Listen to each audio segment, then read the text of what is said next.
বলতে চেয়ে মনে হয়, বলতে তবু দেয় না হৃদয়, কতটা তোমায় ভালোবাসি।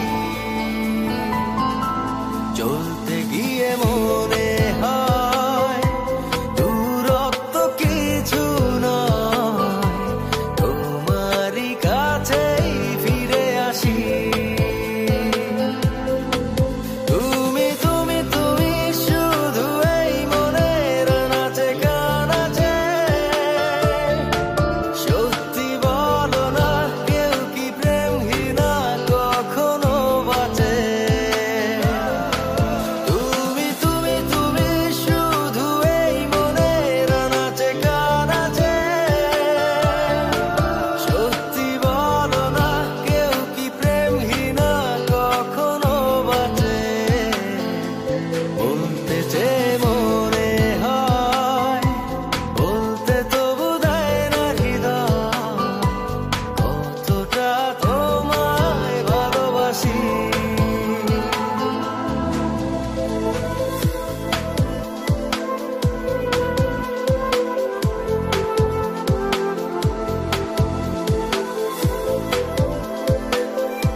মেঘের খামে আজ তোমার নামে উড়ো চিঠি পাঠিয়ে দিলাম, পড়ে নিও তুমি, মিলিয়ে নিও, খুব যতনে তা লিখেছি।